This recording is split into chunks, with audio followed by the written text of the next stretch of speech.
So, after much anticipation from fans, Star Trek Beyond, the third movie in the new Star Trek reboot franchise, has finally arrived. Time to review it. I think you're underestimating humanity. Hold on to something! Fire at will! Do it! Do it!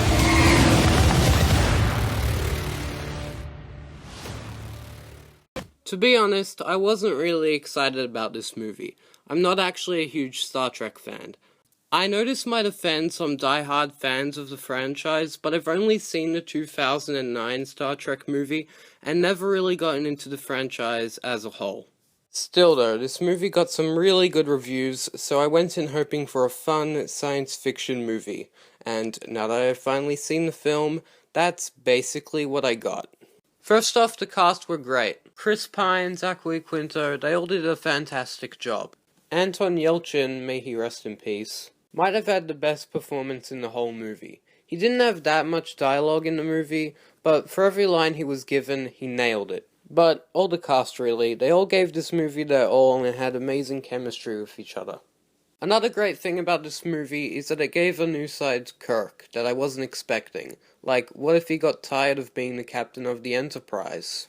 I thought it was a neat and different way to take his character, instead of just having him crack jokes and saving everyone's lives the whole movie. I also really liked the new character Jayla. She was a really cool and interesting character. I wish she was developed some more, but we will probably get that in the sequel. I also thought the makeup on her was really good, and her design reminded me a bit of Darth Maul. I don't know, maybe it's just me. Speaking of, the makeup and prosthetics in this were phenomenal. The work on the villain Krull is just amazing, although I imagine it takes a long time to apply that stuff. There was also a really great subplot with Spock and Bones. It was really funny, and they played off each other really well. Finally, I thought the film handled the death of Leonard Nimoy very respectfully. I can't really talk about it without saying how they actually handled it, so here's a minor spoiler warning. Skip ahead a bit. Okay, so if you've seen the film or don't care about spoilers, basically Spock finds out that older Spock has died, which means he knows when he's going to die, and he's pretty scared about it. It's a really touching scene that didn't make me tear up or anything, but it was still really sad. As for the negatives, however, the villain's motivation didn't make much sense to me.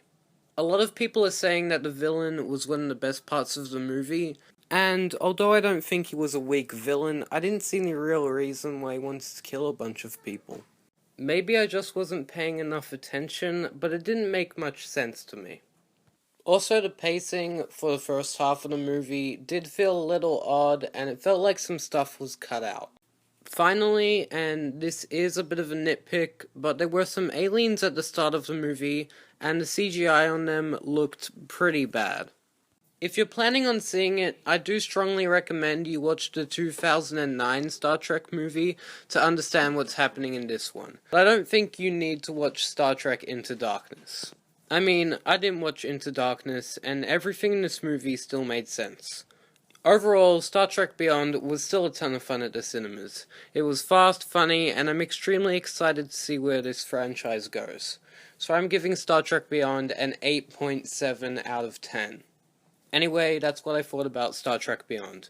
Remember to like this video, leave a comment about what you thought about the movie, and subscribe for more videos like this one.